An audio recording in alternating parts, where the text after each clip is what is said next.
안녕하십니까. 도덕경 읽어주는 수학자 김성재입니다. 21세기는 인공지능의 시대입니다. 인공지능을 생각하면 일견 무척 복잡해 보이죠. 그런데 제가 9장에서 작은 것으로 큰 것을 이룬다고 말씀드렸습니다.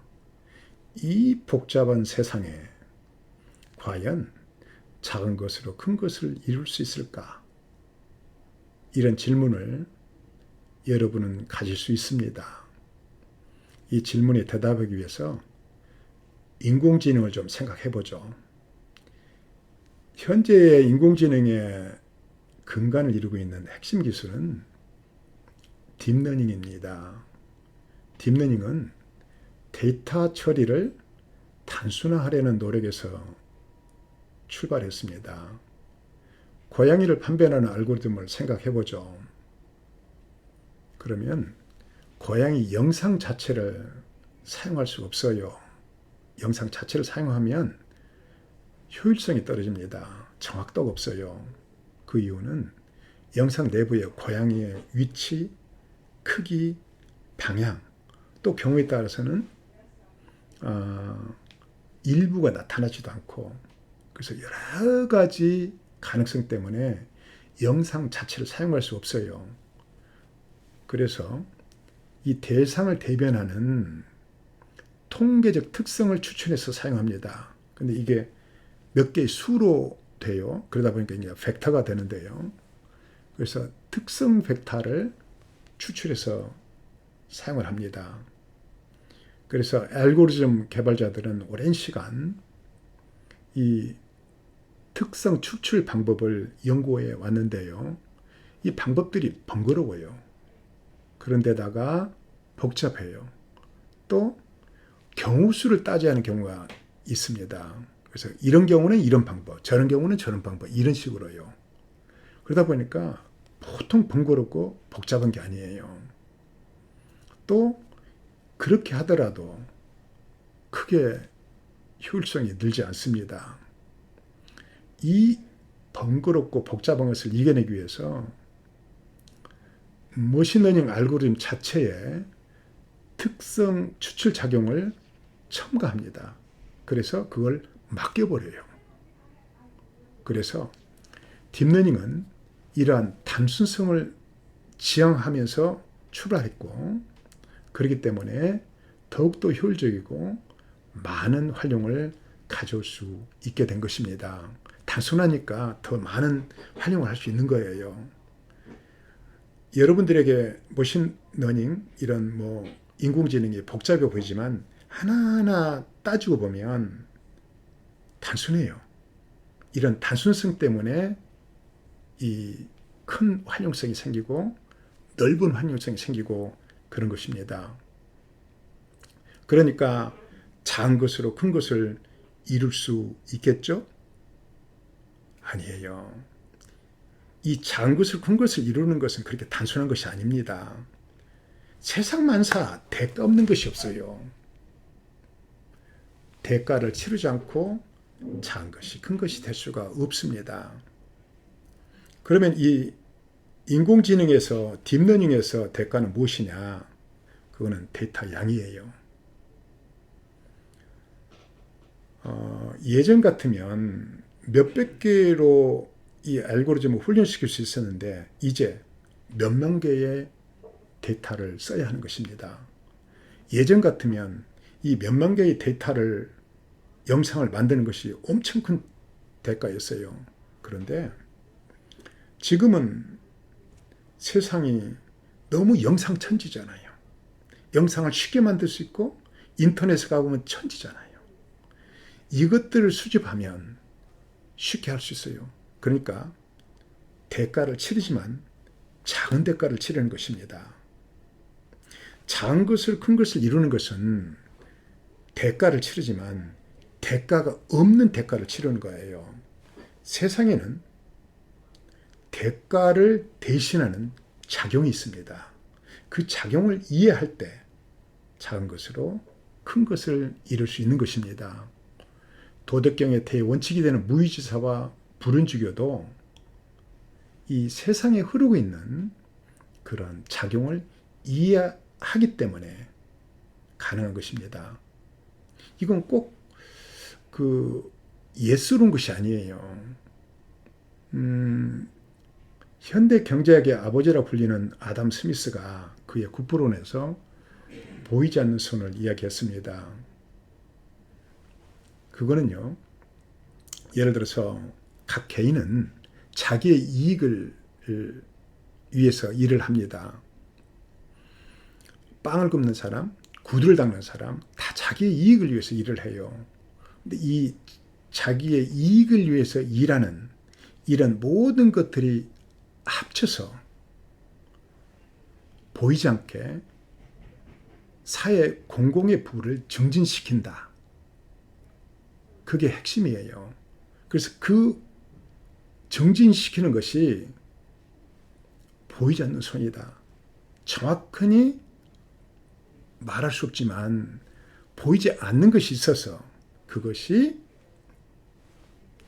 부를 증진시키고 있다. 그게 바로 보이지 않는 손의 핵심입니다.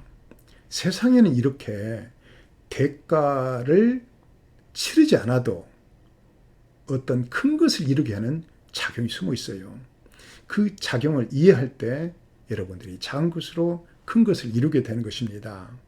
도덕경에 잘 설명되어 있어요. 자, 그러면 10장으로 가볼까요?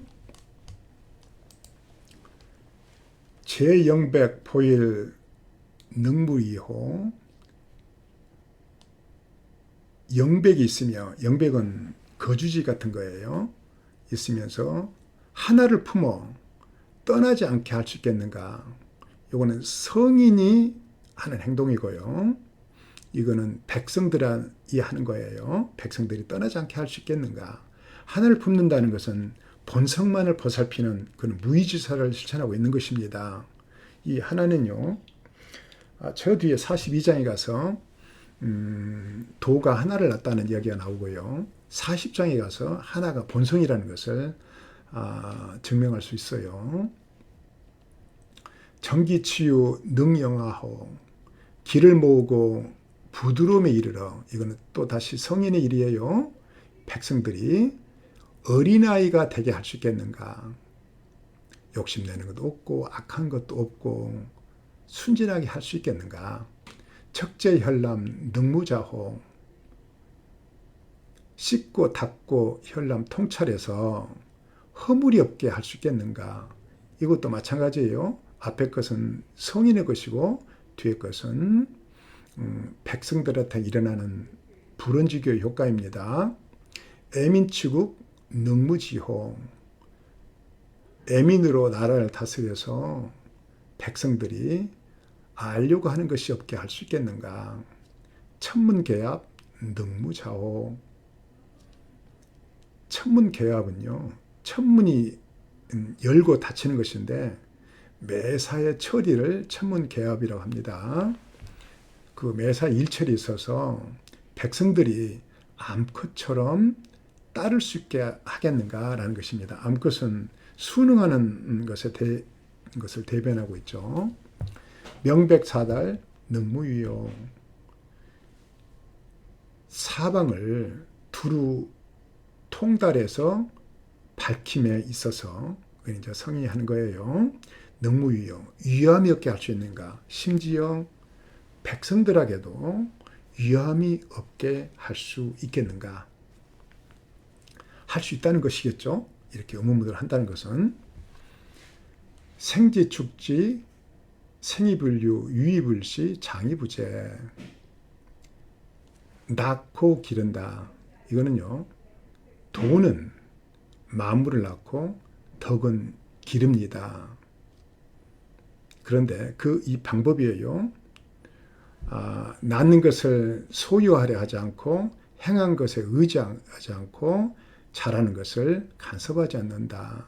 이거는 앞에 것은 만물이 행하는 것이고요. 요 이자 뒤에 있는 것은 성인이 행하는 거예요. 그래서 성인의 이 무의의 실천 방법을 표현하고 있는 것입니다. 쉬 현덕, 일을 일러 현묘한 덕이라 한다. 요 현자는 많은 경우 이제 그 도를 표현하고 있는데요. 도를 따르는 덕이라고 한다. 이렇게 이해하시면 되겠습니다. 요 발행을요, 이제 학자들이 여러 가지로 해석을 하는데요.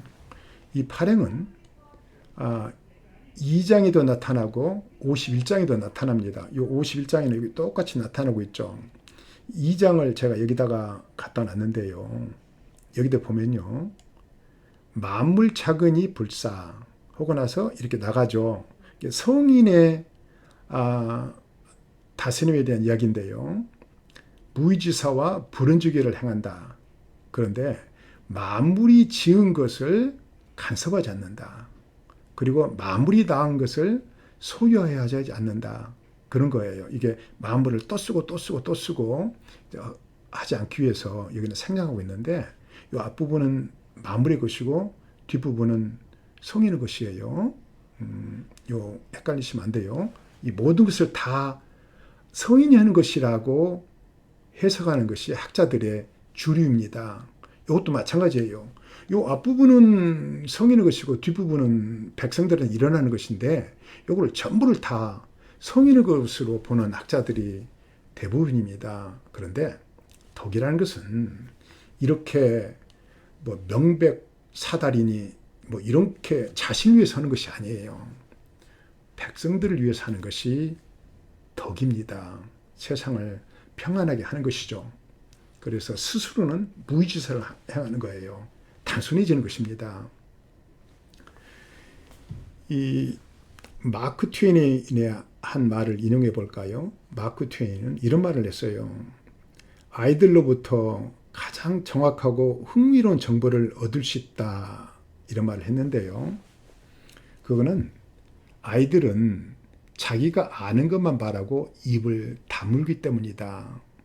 미국의 대문호이자 사회모순을 바로 잡기 위해 노력했던 실천가다운 관찰입니다. 세상의 많은 상황과 일처리해서 단순하면 더욱 정확하고 흥미로워집니다. 동시조 하나로 마감을 해보죠. 동상. 공원에 꼼짝 않고 긴 시간 서 있네. 발 무척 아프지만 하고픈 것 많대요. 가장 큰 소원 물으니 비둘기 머리에 똥 싸기. 감사합니다.